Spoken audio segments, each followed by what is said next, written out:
All right, ready to roll whenever. I think when Sean looked in his first game, did he exceed expectations, max expectations, and what's next for him?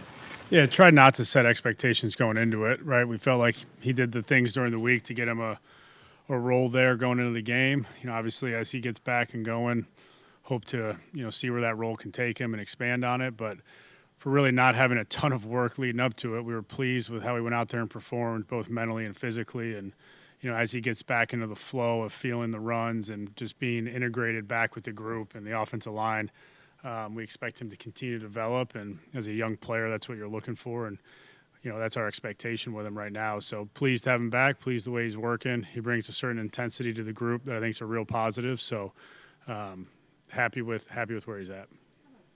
Joe Flacco's game, can you just talk about his game overall and the outlook for this week? Yeah, never really got into a rhythm, never got into sync with the guys, whether it was, us not getting the right pre-snap look or just being off kilter, pressure, whatever it was, just never got into a rhythm. I think the quarterback position is so important to get into the flow of the game, to be able to feel confident in what you're doing while you're back there. The week before, I felt like he did get into a rhythm early. You have that long drive, you have early success, which I think is important. So as coaches, it's how do we get him into that? How do we make sure that we're being clear during the week on the different things we're trying to get to pre-snap and, because when he is in a rhythm, he'll hit a bunch in a row, and we've seen that. So it's our job to put him in that position. With that, just watching the game, it looked like the Ravens covered the receivers tightly.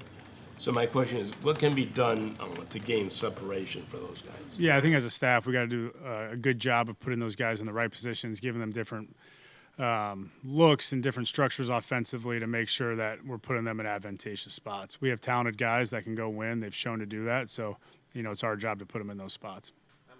Speaking of receivers, it looked like Sed got knocked down a couple times, fell down, and he got up looking for flags. Like, did you think there should have been penalties, or does he need to be more physical, through the contact? Yeah, it really doesn't matter with the penalties. You can send in the report, and you almost feel worse when they tell you they should have thrown it, right?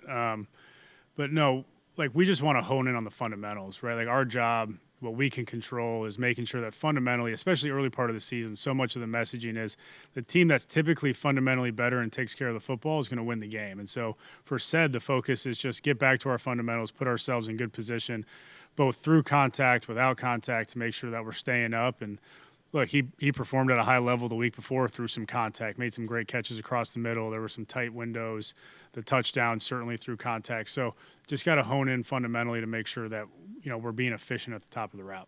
You talk about the protection that Joe's getting, and then you look at Green Bay, and they just seem to bring pressure from everywhere. And not only do they bring pressure, they're getting home. Right. Yeah, they create pressure with the front they have. It's an excellent front seven, excellent front four. Linebackers do a nice job in their blitz. I've coached against Half, in college when he was at BC, and he's done a great job since then of, really utilizing disguise, really utilizing ways to attack your protection plan. So he does a great job putting those guys. Obviously, they get a big trade here right before the season, which helps create the pressure. So, protecting the quarterback is really a job of all 11. It's the receivers being on time. It's the quarterback taking the proper footwork. It's the backs for tight ends in their protection work. It's the line being able to sort through calls. So we definitely have a challenge with this front. They do a great job both in their plan and they have really, really good personnel up front and across the board. So it's going to take our entire group to protect the quarterback, and it takes the quarterback also to protect the quarterback. So we look forward to the challenge and putting our players in a position to have that success. How much has, Jack only had the one drive against Cincinnati. You guys obviously had a plan with Dewan in Baltimore. Just the continuity and the consistency. How difficult has it been to kind of get that and get that established up front this early on the season? Yeah, we felt like we had it during training camp. I mean, that position group, it's 5 guys, but it's really one, right? I mean, they have to see things the same way. They have to work together in combination, both run and pass. So I do think, as the year goes on, you start to get more comfortable with the guy that's next to you. You start to be able to feel and play off one another. But, again, we've had that group for the majority of training camp. Cornelius is a guy who's taken a lot of reps for us throughout camp, whether it be on a a day where maybe somebody was limited or just moving on both sides. So confidence in that, but it will continue to build and grow within that group.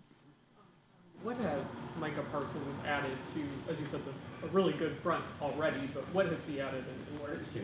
I mean, he's a great player, right? We go against one very similar every day in practice. You just got to be hyper aware of where he is.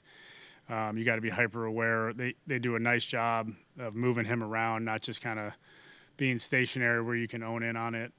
They did the same thing with him in Dallas where they were able to move him around. He's so versatile in his rush. He's so versatile and athletically what he can do. He's able to do those things. So you got to have awareness of where he is. Again, it takes all 11 of us to defeat a really good rush like that, but he's definitely a matchup that, there's guys across the league that you face, but, he's in that upper echelon for sure. He's had leads of 17-3 in both games. Do you think they've been tested in their run defense at all? It's a good question. Yeah, I mean, I think they have a good front, and they have dissuaded people maybe from running the ball early because of that front. They're a team that creates differences in how they build it, with how they try to attack you up front.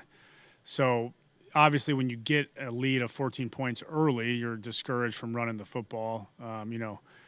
Similar to how, Baltimore ranked really high against the run, they're usually playing with a lead. So sometimes those things can play hand in hand. But I definitely think it's a combination of a really good front and then situational football, and dictates how those games are ending up. You mentioned last week, just you're looking for consistency out of DeWan. So how do you think he went from week 1 to week 2? And particularly in the run game, what do you see out of him? Yeah, I thought there was some growth. I thought there was some more.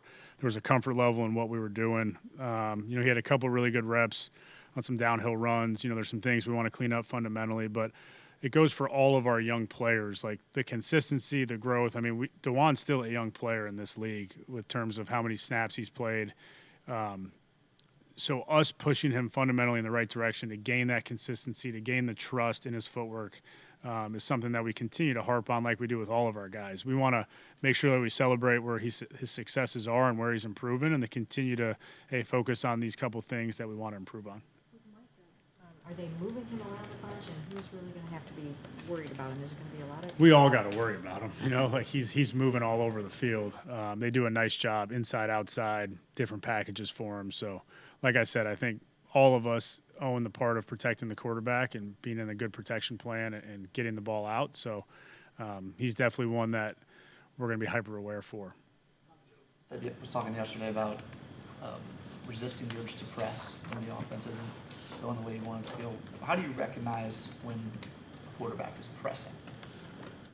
Yeah, playing outside of the structure. I think when we're playing in rhythm, playing on time, playing what the defense has given us, following our reads, not trying to do something extra outside the structure of offense.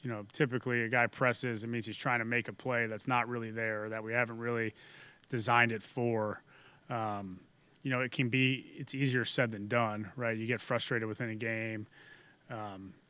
It's human nature to try to make a play, make something happen. And, for Joe, I think he understands that. I think he knows that. He's played long enough. He understands the way we're built and how we, want to have success. So it's something we continue to reiterate. And, you don't want to stifle him to make throws and make big plays, but, you want him to recognize for any player, like, hey, these are the looks that we want those big plays to occur. When we don't get that, this is the answer. The defense that you guys have, I know you want to score on every drive, but Yep. what can the value be of a punt when something's not there? Yeah. I mean, there's stats all over the place about when you end with a kick, right? Look, we want to be efficient on offense. We want to be able to score points. We want to be able to stay on the field. I felt like at times we did that in week 1 where we're able to stay on the field. We're able to have efficiency, convert third downs. That plays into complementary football. So, look, we can't give teams short fields. We can't turn the ball over. We can't do those things. So I think that just comes naturally within our ability to play within the system and play efficient football. Dylan Sampson was such an important part of the offense in week 1. Week 2, obviously, you had Quinshon back, so kind of cutting to his workload, but it seemed like he wasn't in on a lot of the passing downs. Why was that, and do you guys expect him to be more of a factor going into this week? Yeah, rotations can occur for different reasons. And, yeah, Dylan's somebody we feel strongly about and excited about where he's at in his progression and continue to get him, the workload of being able to produce for us for sure.